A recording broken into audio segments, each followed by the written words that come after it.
Hey everybody, this is Dino with our podcast. We got a special episode today. Today we're speaking with Damian Maffei. He was the gentleman that was the man in the mask from the Strangers Pray at Night film. He's got a new movie out coming in September called Haunt, produced by Eli Roth and written by the team that did A Quiet Place. We sit down, we talk about horror movies, we talk about his life in Long Island, going to Nassau Community College, where I happen to go to college as well, and saw him in a couple of productions. Who knew? But this episode, just a brief warning, the language is a little saltier than you're used to hearing on her podcast. I didn't want to edit it. I wanted to keep the integrity intact. It's nothing ear-burning. I just wanted to warn you, it's just a little more than you're used to hearing on here. So sit back, enjoy, be decent to each other. We love you. Peace. Okay, everybody. This is Dino. I have Damian Maffei with me today. And people probably know Damian from Strangers Pray at Night as the man in the mask. How you been doing? I'm doing pretty good. No major complaints. Fantastic. And just quick, I know you have a new film coming out in September. I would be remiss if I didn't bring that up from the offshoot. Sure. And this is, produced by Eli Roth, right? Yeah. And by the writers of A Quiet Place. Yep. And you are playing a devil, or a character dressed as a devil, and that's pretty much all I know. And that's all you need to know. All I need to know for now, and it's all anyone needs to know to run out and go see the movie. That's it. Okay, before we go anywhere with this, because this is kind of like a choose your own adventure thing. This phone call could be over in 2 seconds or an hour, depending on the answer to this question right here. All right. I know that naturally you're a horror fan. I know you have an appreciation for Friday the 13th, and specifically Part 2. Yes. As do I. Okay, my question is, and you can only give me one answer. Who played Jason? In Friday the 13th Part 2? Yeah. Steve Dash? Okay, that's what I wanted to hear. Okay. Well, you don't mean that other guy. I don't know who you're talking about. Yeah. I mean, the guy that bumped his headphone through a window? That guy? Yeah. Okay. He's got problems, that guy. Yeah, I just, Steve Dash, God bless him. And that's where I came from there. So, all right, let's hear from the beginning. I mean, you're born in Queens, right? Yeah. Maspeth, Queens. And then you, young age, went out to Long Island? Yeah. That was about 4.5. Oh, cool. Yeah, that's where I'm from, Long Island. Is that right? Yeah, I'm from over by Valley Stream. Okay. Lynbrook, town called Malvern. Sure. 17 south of Southern State. Yeah, we moved to Levittown. Okay, yeah, my cousin lived in Levittown. He went to Island Trees. Okay. Yeah. One of those people. Yeah. Island Trees. And you and I actually went to the same college. Nassau Community College. Yeah, I spent a lot of time there. Yeah, yeah. Doing nothing. Go ahead. Not doing schoolwork though. No, me neither.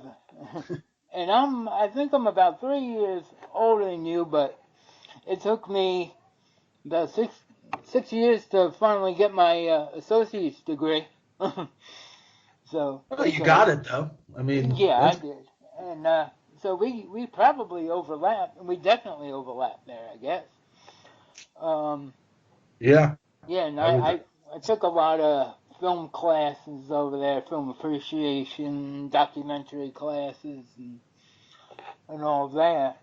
I didn't even know they had them there.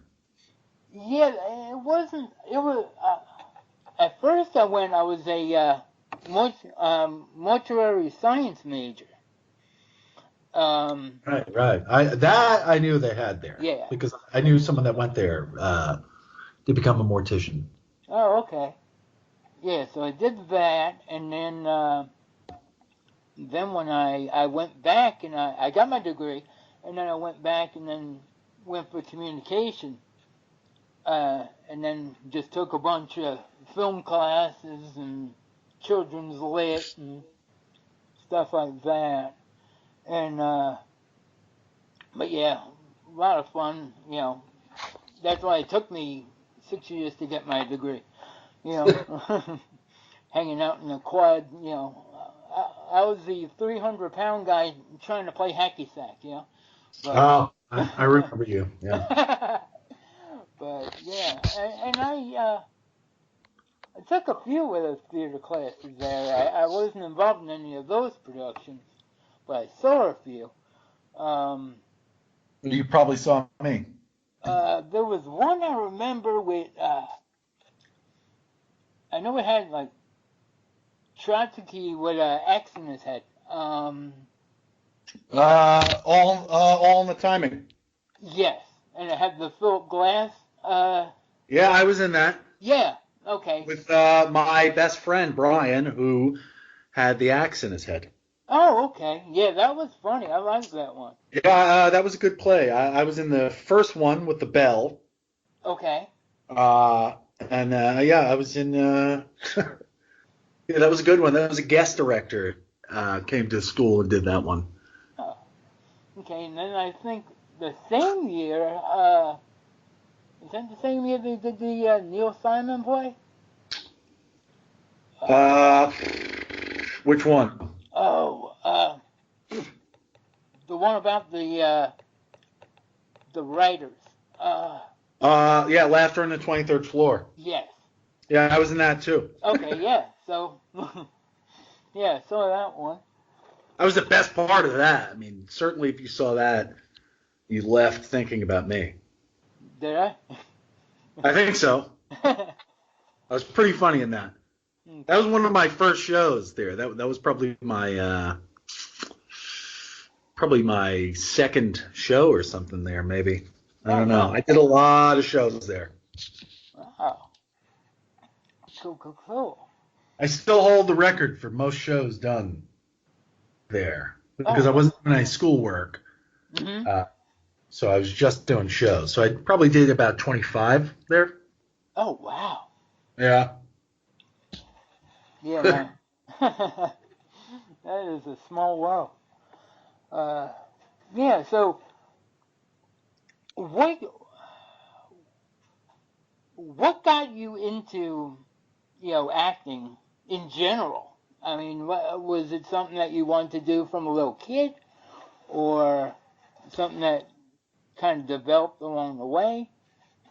Well, I mean, I was always a fan of, movies and theater, just watching them.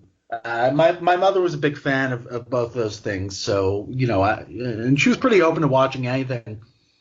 So I'd watch a lot of stuff with her, and she knew a lot about the older actors, so even when I grew up a little bit and started watching horror movies, a lot of the even some really bad ones, oftentimes they would have veteran actors who, kind of at the end of their career picking up a paycheck or whatever, they'd wind up in there, and she would always know who they were and would tell me about them, and oftentimes I'd want to see more of what they did.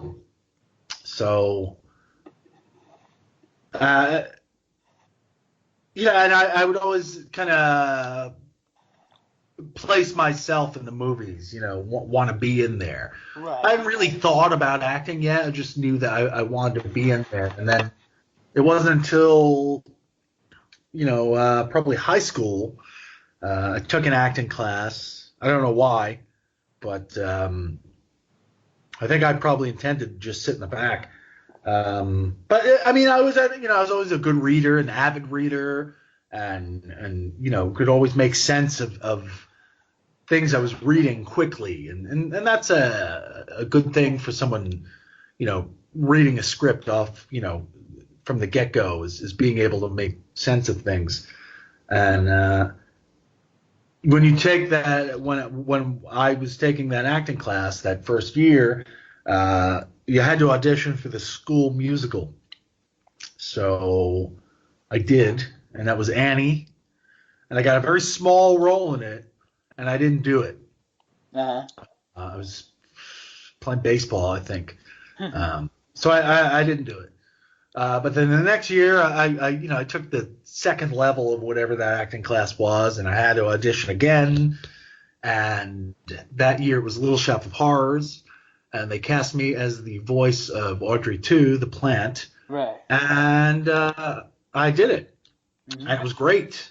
I mean, all I did was an impression of Levi Stubbs from the movie, but it was a lot of fun. And I still wasn't on stage. I did the voice from the orchestra pit, but that changed everything there. That just kind of that thrill, and I knew I had some kind of talent for it, and still really wasn't acting. It was more of an impression, and right. I read the lines better than most high school kids. So, but I mean, I was in there, man. I wanted to do that, and then I went on to do the rest of the shows throughout my years in high school. Last year I played Tevian, the Fiddler on the Roof. Yeah. Yeah, it was great. And from there, my grades in school were, crap.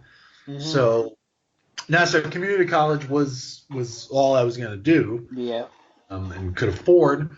And I went there not knowing what to expect, but the acting program at Nassau Community College is fantastic. Yeah. The chairperson there, who is still the chairperson, is Victor Abravaya.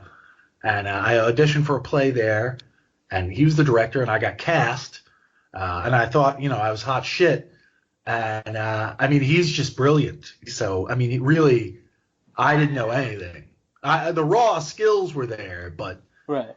He really took me for a ride there. And that was a serious, deep, tough play to do. And I remember I come home from every rehearsal, and I was like, I'd be like pale and kind of like dizzy from all the work, like the acting, the work that he was trying to get me to, be real, do it truthfully. So it was It was an incredible experience, and that I made it through that because every day I wanted to quit. I was like, what's this bullshit? This doesn't look like how they make it look in the movies and whatever else. This is a lot of work. Yeah. What the hell is this? But I stuck it out. I don't think I was particularly great in that play because I was still kind of figuring it out, but I went on to do some very good stuff there. Legitimately good work at that college. And then from there, I went to William Esper Studio in Manhattan. And that's a serious school. And I did some good work there too. Okay. Yeah. So then how did you go from stage to like film?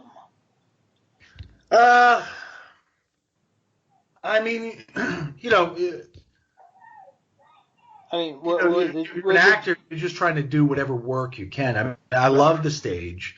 It's still, to me, the most, the most gratifying place to do work as an actor is on the stage. Yeah,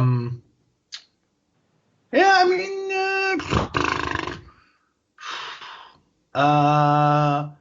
honestly, the internet.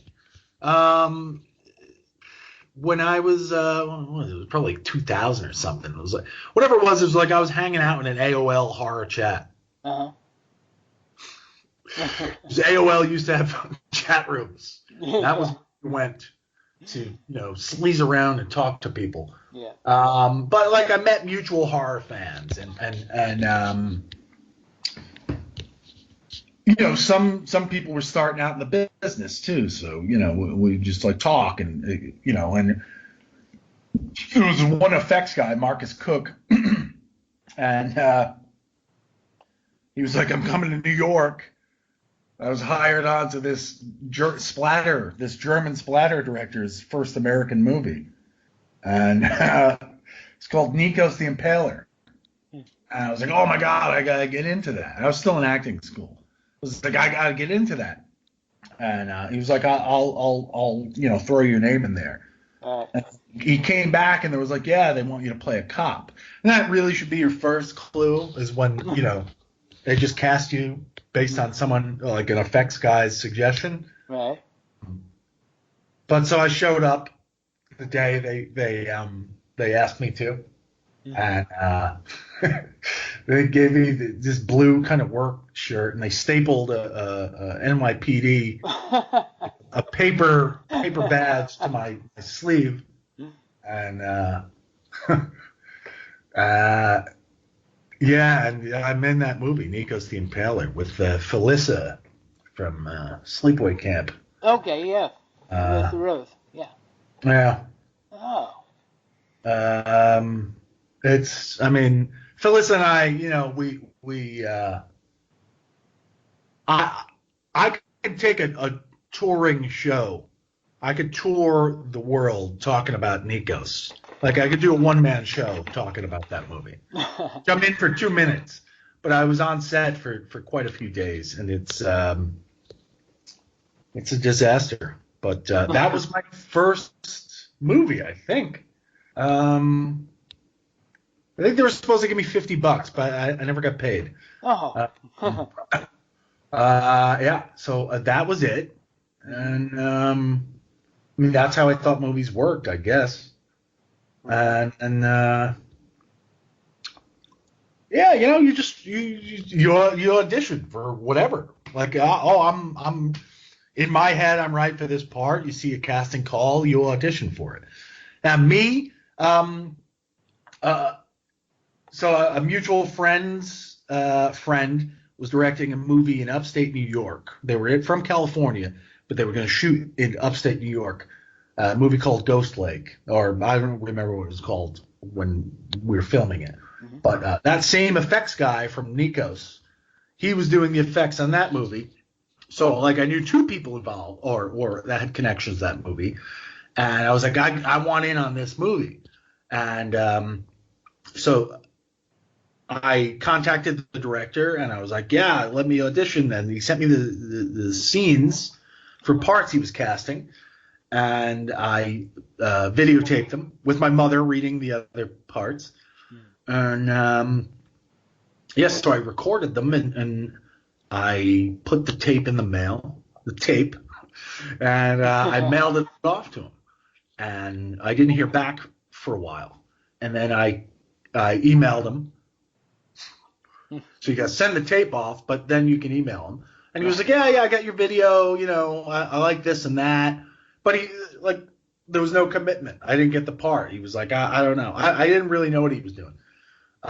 So I didn't hear back. And then my friend there, the effects guy, he's like, yeah, I'm coming into New York City, and I'm going to take a bus from New York City to Rushford, New York, which is a 7-hour bus trip. Oh, God. Yeah. So, I was like, I'm just going to go with you.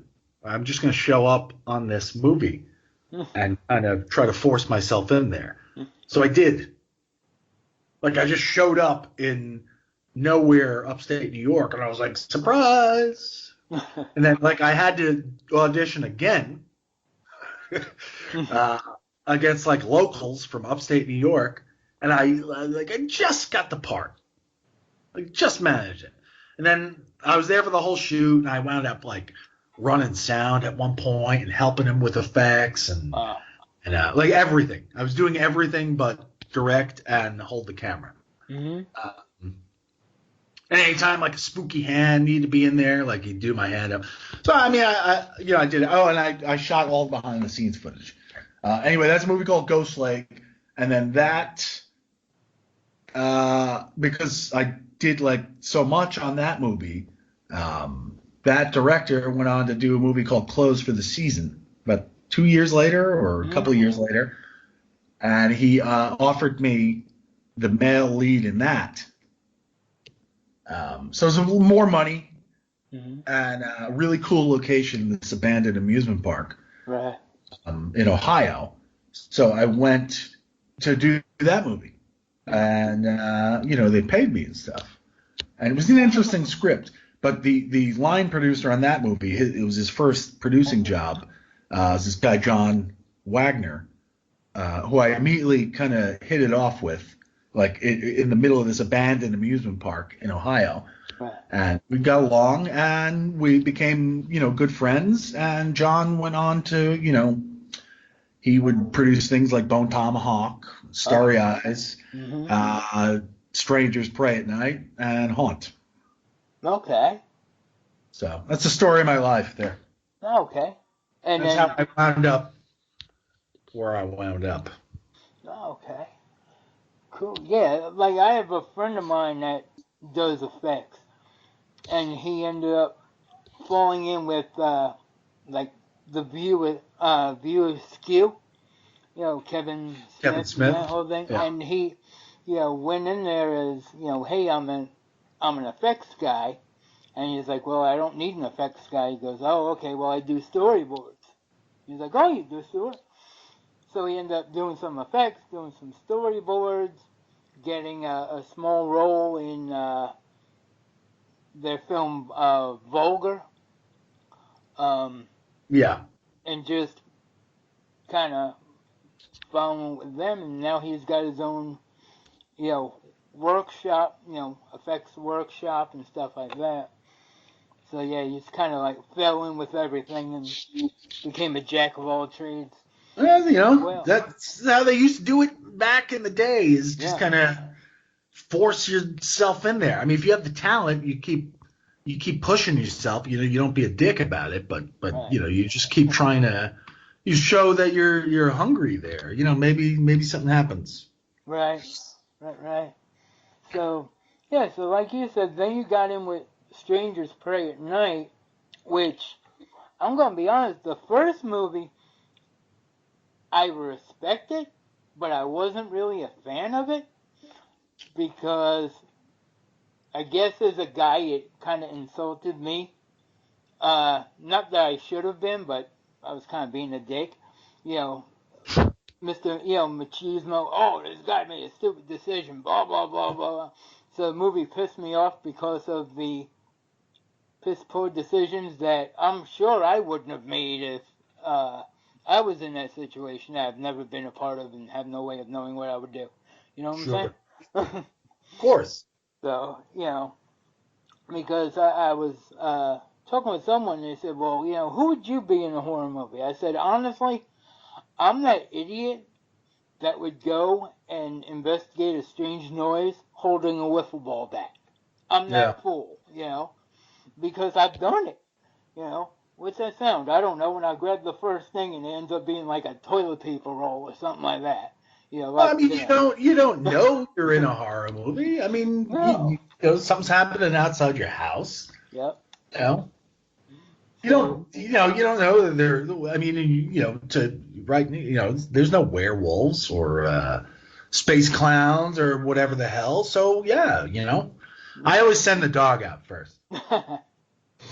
Yeah. So when I found out they were doing Strangers Pray at Night, my first thing was, oh, there's a sequel to a film I never asked for. Yeah. And then, I don't know, it showed up on, I waited, I heard good things about it. And then I heard, well, if you're a slasher fan, you'll like it. I'm like, well, the first movie was more home invasion. They said, no, yet. So it ended up on Amazon Prime, and I watched it, and it blew me away. I was like, holy crap. This one I really like. I love the whole stalker thing, and I also lived for a while in a trailer park in Florida. Okay. So I know how eerie those damn places can be at 11 o'clock at night. When you're walking through and in the middle of the summer, because everyone goes back up north. Yeah. Except for the 4 or 5 people that stay there. Yeah. So when that came out, I was like, oh man, yeah, I can totally picture all this really happening. But yeah, so and the one scene to me that stands out is with the father when you kill the dad. Yeah. I mean, just the shot and everything. He's in the car, and you're in the background. Just looking, and all of a sudden you just go and disappear. Yeah. Behind the house, and then show up, at the passenger side door. That's the scene that stood out to me when I read it. It's when it was first brought up to me about possibly playing the Man in the Mask. I thought that would be cool for someone. Mm-hmm. I was like, I'm an actor. I mean, I don't want to just stand in the background and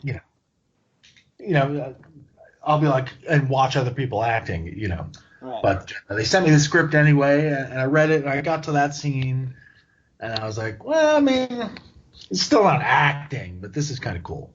Right. I really like that scene. I like the potential for maybe, kind of creating a little, kind of a harrowing moment there. Yeah. So I was like, I got to do this. Yeah. I mean, it's like the little things I pick up on scenes or performances, like when you're sitting in the car, and you go and you turn up the radio, and you Yeah. kind of you look at the father and kind of and there's like a moment where the eyes meet, and it's just like, damn, I feel that tension right there. Yeah. I mean, it's it's an awesome one.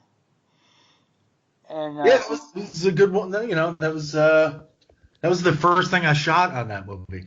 oh really?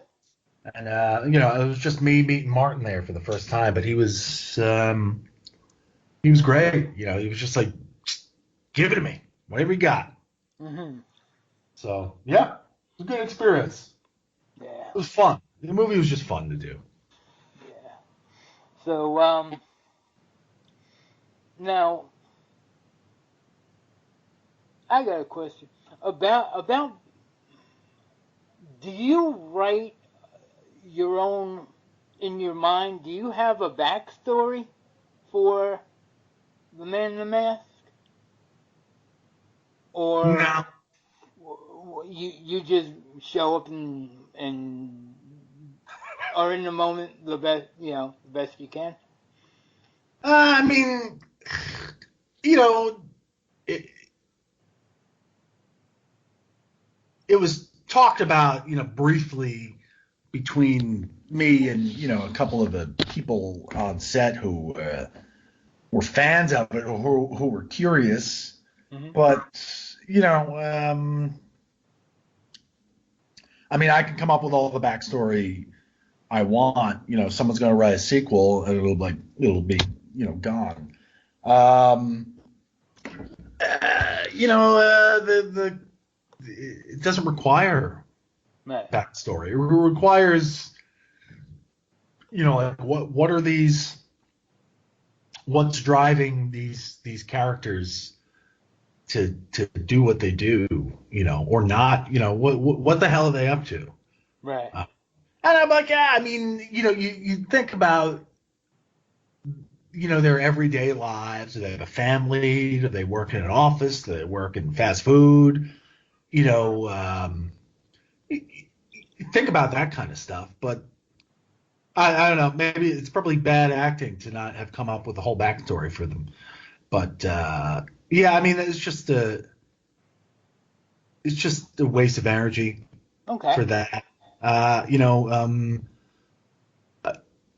For me, reading the script there, these people show up. It's probably the weekend. This is probably their blowing off steam. This is their game that they play, and that's what they do. They play for their food. They find their targets. They go out hunting, and they like to draw it out and play around, and that's what he does in the car with the father.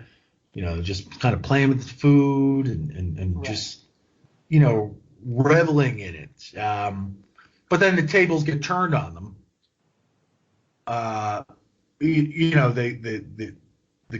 The game gets fucked up Yeah. at the pool. So and there the man in the mask loses it. He steps out of his character. Mm-hmm. And he loses it there. And he briefly regains his composure and goes back into it. But that's the game changer there is the pool. But no, I mean, I didn't come up with a backstory. Okay, yeah, fair enough. And maybe you get another guy in there who'll spend a whole lot of time coming up with backstory. I don't think it would have it would have made a difference. Wouldn't show up on screen. Might help them. Right. Maybe. I don't know. Right. Now, yeah, I mean, I think he definitely loses it because, I mean, he leaves Luke alive. I mean, he has. Yeah. I mean, you would think someone who is planning all this out, so methodically would have made sure his kill was dead. There's What the hell were you thinking? there's a bunch of reasons why he leaves him alive in the pool, or there's a bunch of you can call them reasons or excuses, whatever you want. I mean, Luke would have died in there as Kinsey not pull him out. Right. So, maybe the man in mask is like Dollface is taking care of Kinsey. I got this guy. Or, it's just part of the game. Like, stick this pig, let him float in the water for a little while. If he dies in here, okay. If he gets out, I'll get him later. Yeah. Plenty of time. All right.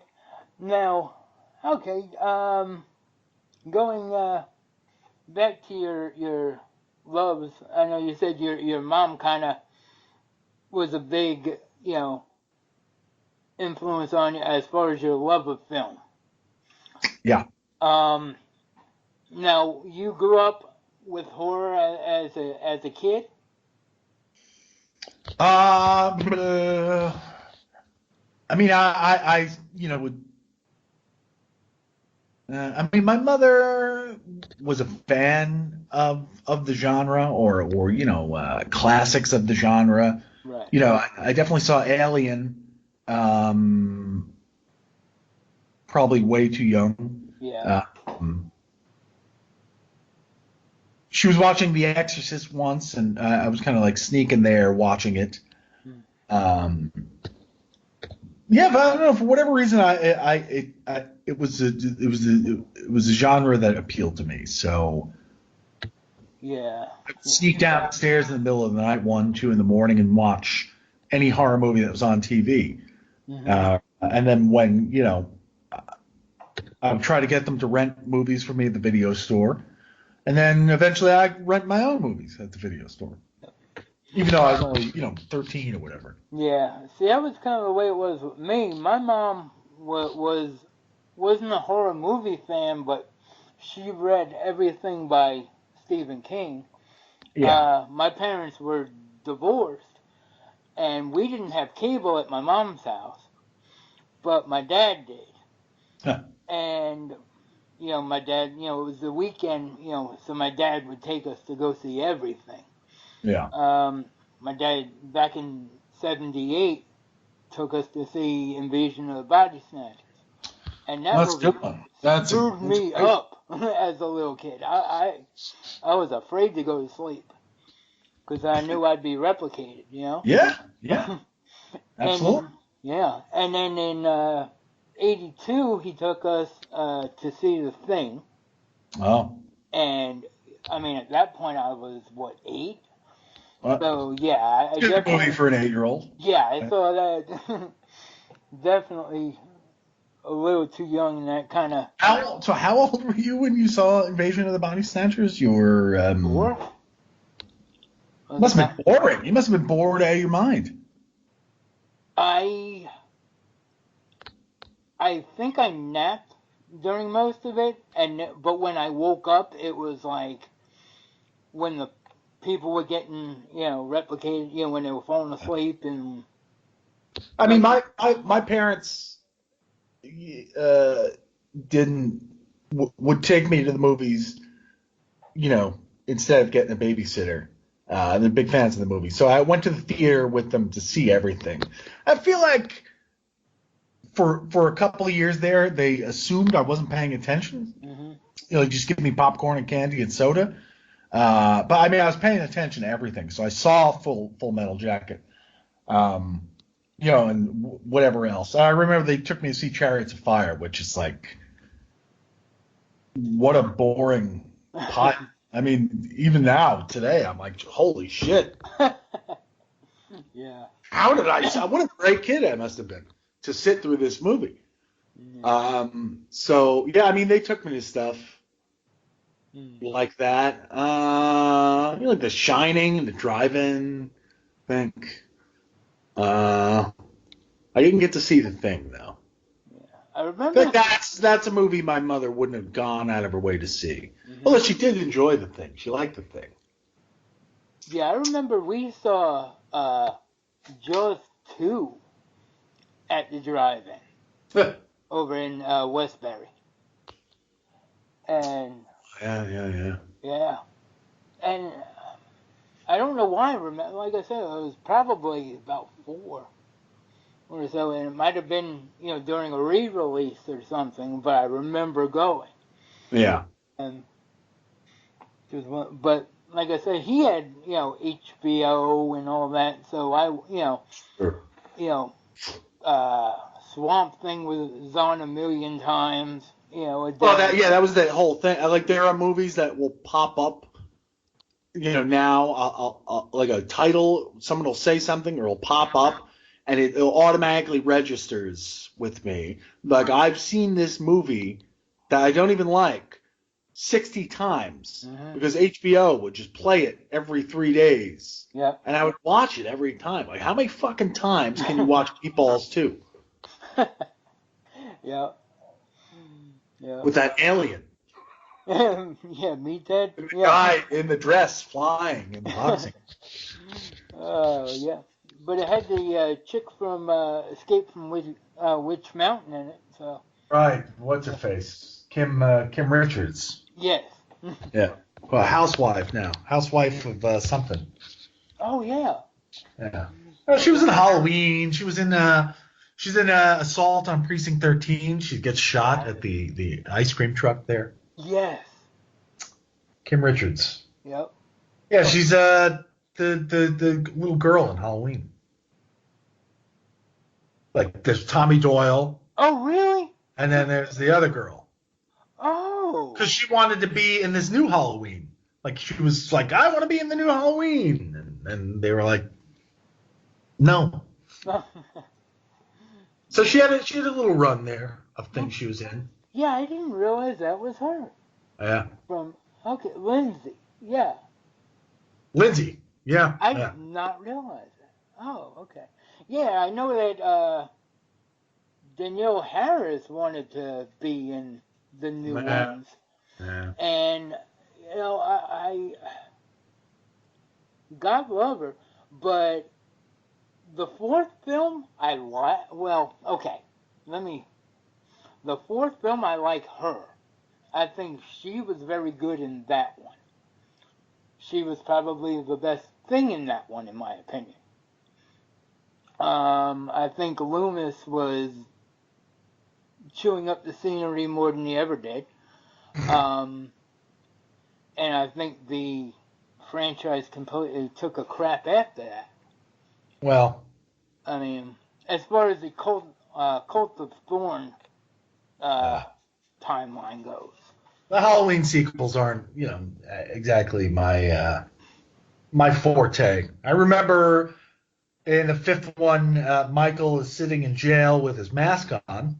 Yeah, as And they then do, some yeah. kind of warlock in a black jacket breaks him out. Yep. And then I remember Paul Rudd after that. Paul Rudd and more Donald Pleasance. Right. There are people that love these movies, though. There are people that hated them when they came out, and now that's like nostalgia and time. There's always this thing, like 30 years later, people are like, it's time we take a look back at Congo and give Congo credit for it. But shut the fuck up. Do not just let Congo stay where it fell, please. Don't try to make Congo a thing. Mm-hmm. Curse of Michael Myers, really, deserve. No. Please stop. Yeah. Does it deserve the hate? Yeah, probably. Well, that's why, like when Prey at Night came out, The Strangers, there's a lot of fans of the original movie, despised it. Mm-hmm. Which we knew they would because it was a little more slashery. It did not do what the first did. Mm-hmm. Because they want their sequels to be different, but they want them to be the same. Right. So we went kind of the route we did, and there are people who loathed it, wanted to stone us. But I was like, give them 30 years, and they'll be tweeting about how it's grown on them. Yeah. I'll be dead, but Yeah. at least they'll have come around, or their kids will. Yep. Yeah. But yeah, I mean, going back, like with the new Halloweens, even, one, it doesn't make sense for her to be in the timeline as her character because they retcon the whole sibling thing anyhow. So that just makes no sense. Right. Which was originally a retcon anyway, because in the first movie they weren't supposed to be related. And if they were related, then Laurie's dad is the biggest asshole you can ever meet. Because basically, here, drop these keys off at the house where your brother killed your sister. Have fun. Happy Halloween. Look, I mean, the Blumhouse Halloween movies, the big movies, got good budget. They make $1 billion. And, Danielle Harris wants to be in that level of a movie. And, I mean, that's pretty much it. Yeah. So she's got that Halloween connection. Mm-hmm. And, she wants to be, she wants to be at the party. She wants to be invited to the party. Doesn't make any sense for her to. And I don't really care. Yeah. So, like, they could put her in it or not, whatever.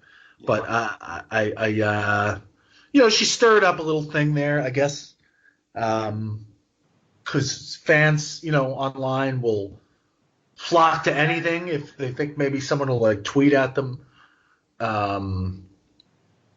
But it's just, let's move on. Yeah, I mean, that being said, I loved her in the Hatchet films. For that, I thought she was great in those. Now, okay, here's what is your favorite, like subgenre of horror film? If you do, differentiate, are you more My favorite subgenre is nature run amok. Is animal attack movies from the 70s and 80s. Oh, yeah. I like slasher films too, but there are people that just give slasher flicks a pass, or it's. I like slasher flicks, but I also there's a limit to what I can give a pass on. Okay, right. So now, okay, with the nature run amok ones, I know there are some really good ones, and there are some that are, I mean, aren't the best, but are fun to watch. Sure.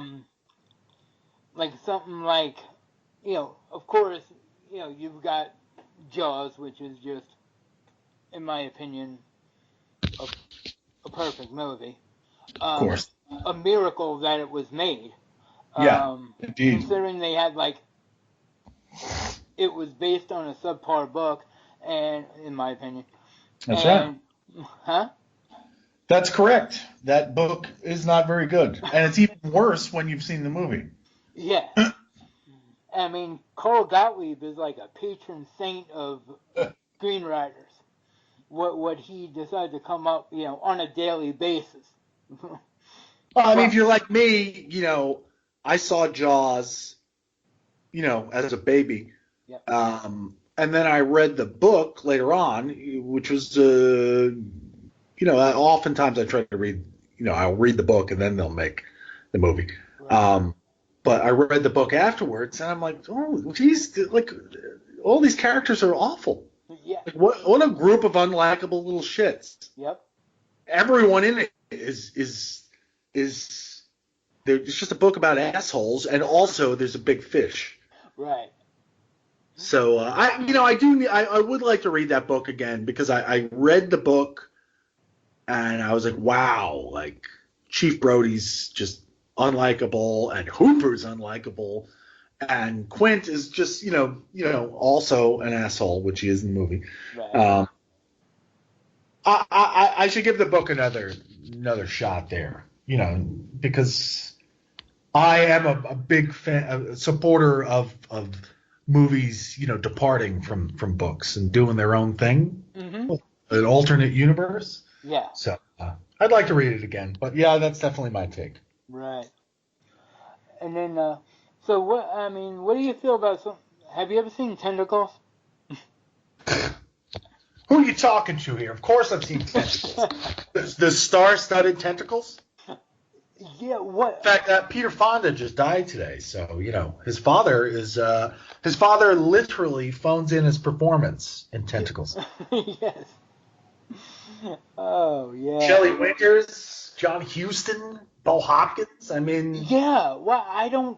Yeah, what movie did they think they were signing on for? That's my question. Paycheck the movie.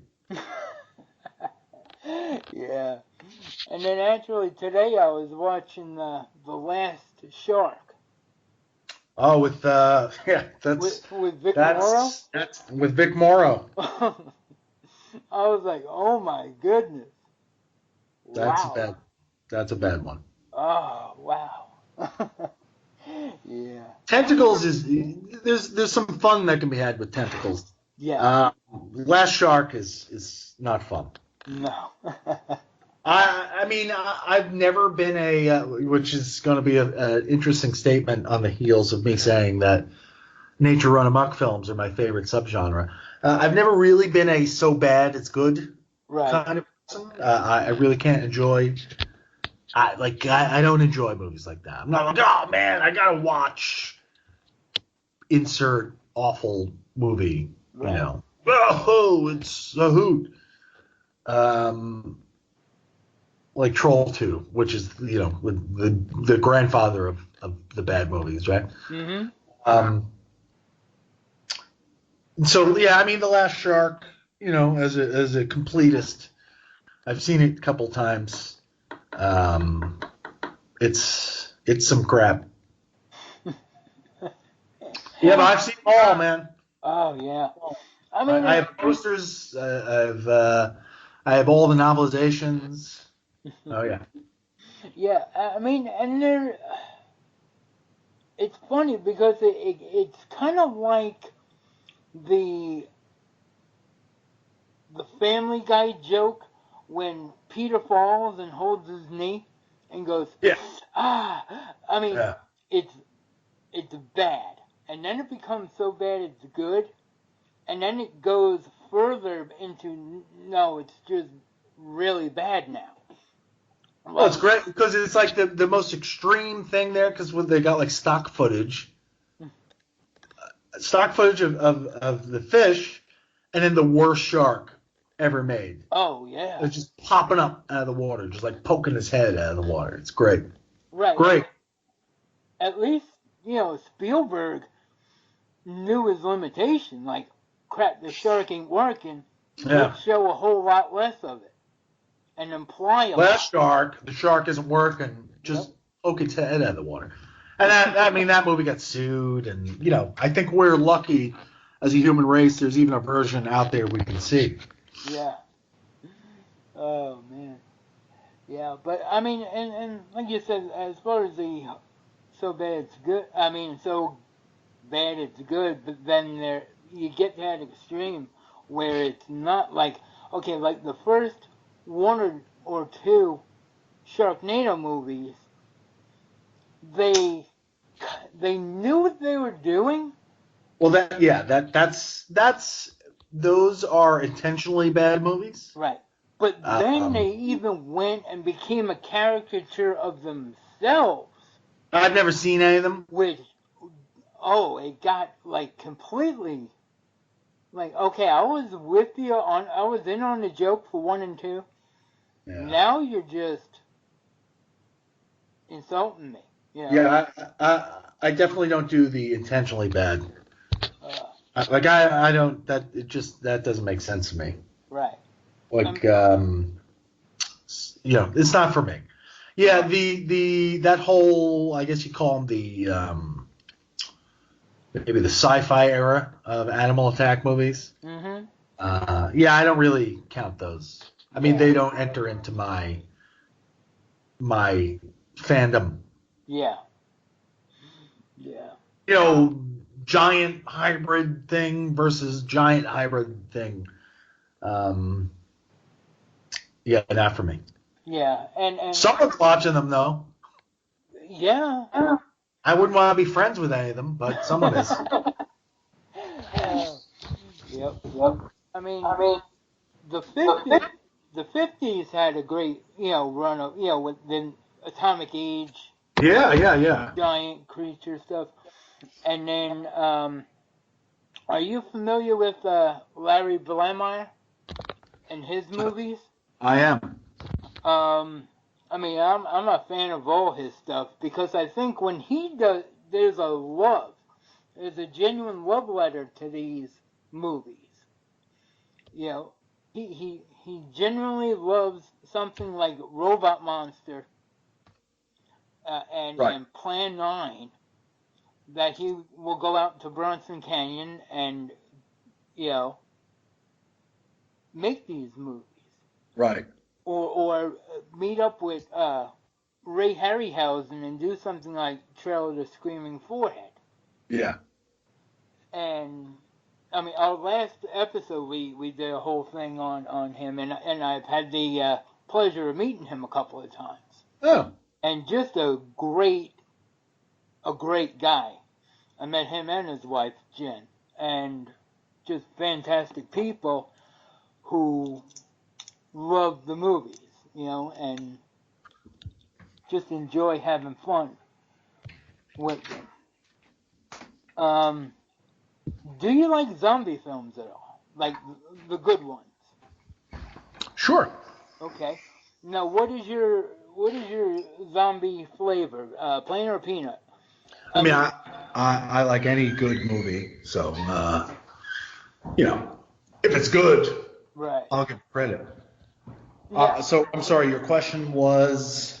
Plain or peanut, and by that I mean, do you like are you preferable to like a fast zombie or a slow lurch zombie? Well, I mean, there are, enjoyable movies that feature both. Right. Or there are enjoyable movies in both. Obviously Romero's movies. I don't know. Okay. I don't think I have a preference. Okay. Yeah. I mean, the slow moving zombies themselves aren't particularly scary. Mm-hmm. It's more kind of what's going on there, and what that's all about is the scary aspect of it. Right. Yeah. So, I mean, the faster moving, what do you got there? You got like the Dawn of the Dead remake, Mm-hmm. and I mean Return of the Living Dead. So Yeah. those are really the two. Oh, Probably. Zombieland they ran. Yeah. But yeah, I think like as far as the slow moving ones, I like because I think it lends itself a little more to like a social commentary where here is this problem that is completely manageable if the five of you work together and stop being assholes. Sure. But when you start goofing off, that's when this problem that shouldn't be sneaking up on you manages to just jump on top of you because you're not working together or paying attention. Well, I mean, isn't that's The Walking Dead right there? I mean, if humans united, they could deal with the zombie problem. But the problem on The Walking Dead, as far as I could see, is the living people. Right. I mean, and that was even the case in Dawn of the Dead. Sure. And well, yeah, and Living Dead too. You had Cooper who didn't want to work with Ben and all this, and had they just dealt with it, it could have been. It's always going to be people. Yep. Always. Okay. Man, I think I ran out of questions. Offhand.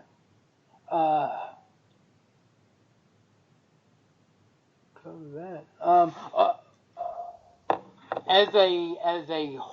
Not horror, as a film fan, I know, horror I love because one, there aren't any rom-com conventions, Right. I don't see a bunch of people all gathering around to share their love of like drama, unless it's like a Scorsese, fan club or Tarantino or something like that. So I think horror in and of itself just loans itself to community. Unless, of course, they're going to be edgelords and pick something to disagree about and crap on something for the sake of crapping on it. But that being said, are there the other genres that you find yourself going to? kind of sounded like a weird question. I mean, I know what you're saying. Yeah, I mean, there are comedies I like. I mean, I appreciate good performances in any genre. Mm-hmm. I mean, I like comic book movies when they're good. Yeah. So I like comic books. Mm-hmm. Yeah, I mean, just a good movie. I know what you're saying about horror. Horror is the only genre where you can still make a cheap movie with no real name in it and find a home for it somewhere. Right. You can't do that with comedy, really, or anything else. Yeah. And I think horror fans tend to be very forgiving of production value or even like on the most part, Yeah, a little too much. You go on Amazon Prime and you're thinking crap like, what is this? Yeah, well, I mean, that's the whole other thing of it is that everyone thinks, especially with technology, so advanced. You can pick up a camera and make a movie with your buddies, which is great. But some of the movies out there just who distributed these movies? That's always what I'm wondering when I go on Amazon Prime is who the hell is watching some of these movies? Right. It's a puzzler. Yeah, horror fans kind of do have the forgiveness for maybe some shoddy acting, which is often the case, or a good bit of gore make up for bad acting and really kind of uninspired camera work or anything. But also horror fans, nobody hates things more than the horror community. Oftentimes, I see on social media, it's, over and over again, it's the worst movie ever made. I just went and saw the blah blah remake. It's the worst movie ever made, which is ridiculous. Right. But yeah, so they're a passionate, fiery bunch. Right. Okay. And how can I not ask this? I know we talked about Friday the 13th Part 2, but who's your favorite Jason? Or you can give me your favorite Jason, because I have my favorite Jason, I've got my favorite movie, and I've got the movie I think is the best. And they're all three different. I mean, part 2 is my favorite. I think it's for a variety of reasons. I like the look of Jason in that. I overall throughout the franchise, very unpopular opinion. I mean, I prefer him to be a little more mobile and human. Yeah. The bigger and bulkier and slower he got, it's that it doesn't do anything for me. So I think up to part 4 is kind of where it ends for me, and then there's part 5, good old Roy, but I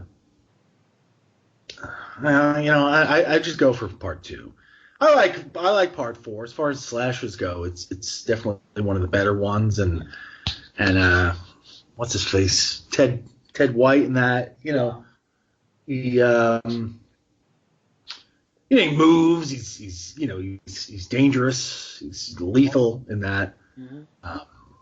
So I dig that. Yeah, I mean, otherwise, Yeah. I see these conversations a lot. Favorite Jason performance and favorite Michael Myers. And I'm like, I mean, a lot of guys are just walking. It's mostly the director telling them like, no, don't move so fast. Right. Or just, it's just like, especially in the 80s and stuff. The 80s to the early 90s. I mean, these were just, these were stunt guys who could physically pull off the stuff so they didn't have to pay anyone else to do it. And I mean, like, these guys weren't thinking about it. They didn't know that there was no conventions then. They didn't think there was going to be a life after this. So it was just like, put on this mask and this shirt and, like, stab this person. Mm-hmm. And, like, that don't move so fast. It's like that's, all there was to it. And that's why, like guys like Ted White or whatever, like, completely, they were just like, this is a shitty slasher movie. And I'm like, I'm just doing this, for a paycheck. And of course, years later, there's people demanding them at conventions and whatever. There's a whole other life and there's all other money to be made, so they're showing up. Right. So I mean, yeah. And then Kane Hodder came along and he seemed to be into it. It's just that's not my. I don't like the big hulking breathing. Right. Jason. Okay. He's breathing. He's been dead for a year. I don't know why he's breathing. Right. Yeah. I mean, like I love part 2. Like I said, I love Steve Dash. In fact, for Halloween, my Halloween costume was Sackhead Jason with the overall and the flannel shirt and all that. Well, that guy is interesting to me because, I mean, you have to fill in the blanks there a little bit, but in that movie, he saw his mother get killed, which is ridiculous. So he's like a very confused little hillbilly guy. Right. His elevator's probably not going on the top floor. Right. And he sees these other people as intruders, and he knows how to survive. He sets up these traps, and he just needs to get rid of these other people, and he's, right. That to me is the scary aspect. Mm-hmm. See, and I do like Richard Brooker as Jason in 3. Just like the scene where he's in the barn just tearing crap up, like being all pissed. Yeah. I think he brought a physicality to Jason, Like, well, and also with Steve Dash, at that point, Jason is running after people. He's quick. He's not the lumbering fool, He's a fool, but he's got a purpose. I think 4 to me is probably the best movie. I think I like the script. I like most of the characters. I don't think that a lot of them were just fodder for the kill. I mean, they were ultimately, but I think they actually gave them a little bit of depth. As far as I can see, that's the most beloved one. Yeah. That or 6, but usually it's 4. Yeah. 5 I liked. I never really hated on 5 because I thought of it as part 2 of the Tommy Jarvis trilogy. So I kind of compartmentalized it. And then I thought of it as the flip side of part 1. It's just a sleazy, trashy slash flick, and made by a porn director. So. Yeah, and it by the way, has one of the funniest commentaries I've ever heard in my lifetime. Mm-hmm. The commentary for that movie is just priceless, and I suggest everyone listen to it. It's hilarious. Yeah, and I had the pleasure of talking with Deborah Voorhees a few months back. Oh, yeah. So she was making her 13 Fanboy movie. And she couldn't have been nicer. She was a nice lady. And now I like 6. for the Frankenstein, kind of made me feel like a Universal monster movie thing. It was fun. It was a fun ride. And then the remake, I think Derek Mears, I thought was a great Jason. The remake is pretty good. Yeah, I mean, and once again, it comes to the performance, like when he's over by the canoe rack, like throwing the canoes up. Like, I was terrified of him at that point. I'm like, this boy is bringing it. He's pissed and he's bringing it. So that just really, I like that. Like I said, people love Kane Hodder in those movies. Those I think are probably the weakest of the series. But I thought he was great as Victor Crowley, so I don't have a dislike for Kane Hodder at all. It's just... Well, I mean, I don't dislike him. Oh, no. I've met him a couple of times. He's, very nice. He's enjoys doing it. Just the movies are. I mean, Jason Takes Manhattan is bad. Mm-hmm. It's bad. I know it had a lot of problems, but ultimately it's a very bad movie. Mm-hmm. And Part 7. I guess if you're gonna keep making Friday the 13th movies, I could see where that would be an interesting pitch. Mm-hmm. But doesn't. It's no good. Yeah. I mean, it had Captain Fuller in it, but from 21 Jump Street. But who's that? From 21 Jump Street? Didn't really watch that. Johnny Depp? Yeah. With Johnny Depp, yeah. So he's not Johnny Depp? No. He was Stephen Williams. That's his name. He was the captain. Yeah. Oh, Jason Goes to Hell. Yeah. Oh, yeah, I know who you're talking about. I thought we were talking about A New Blood. I'm sorry. I jumped. You 21 jumped me. Yeah. But yeah, I try. I was like, A New Blood? No, that's Bernie. Bernie's in that. Yeah, Bernie's in New Blood. Yeah. That's Bernie. Yeah. Now that's a great movie, Weekend at Bernie's. Let's talk about great movies. Yeah, and he was in that. He was in like a bunch of episodes of Three's Company. Oh, he was in everything. Terry Kaiser. Yeah, working actor. Yeah. Yep. Good for him. Alrighty. So I've about run myself out of questions. All right. Man, Damian, I appreciate you sitting here and wasting your time talking to me. Not a waste of time. I got to talk about tentacles, so I consider that a win. Oh, yeah, it's always a win when you can throw some tentacles in there. All right. And I appreciate it once again. And where can people reach out to you on social media? I'm on Facebook. I'm on Instagram, Twitter. It's DAMIAN MAFFEI. Mm-hmm. You send me messages on there. I usually respond to them and interact until things get weird, and then I disappear.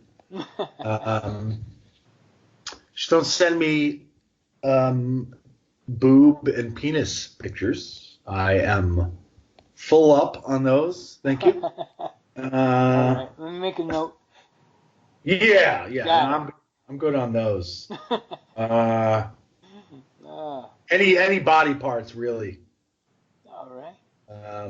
Yeah, just words. Just send words. Yeah. Yeah, but on there. Great. Cool. And then just real quick, Haunt. When is that coming out? Haunt comes out September 13th. That's a limited release, so that's like 500 theaters. So it'll be like most major metropolitan areas, and I think it's VOD the same day. So, although I gotta tell you, Yeah. if you have the chance to see that with any kind of crowd, that movie's a fucking party. So go see that with as many people as you can. That is just a slasher film, and it's pretty bonkers. It's a lot of fun. Oh, great, great, great. Yeah, Takes place on Halloween, get you right in the Halloween mood. Yeah, I saw the trailer and I'm really psyched for it. So It's fun. It's fun. If you like slasher films, I mean, there's no make no mistake. It's a slasher flick. fantastic. All right, my man. Thank you very much. You got it. Thanks for having me on. All right. Bye. All right, I'll talk to you later. Bye. All right, everybody. I hope you enjoyed our interview with Damian. Please subscribe. Rate or give us a 5-star review or a 4 or a 3 or whatever you choose on iTunes. Go to our YouTube channel. Subscribe, like, share, comment, share the love. Everybody, have a great one. Be decent to each other. Love you.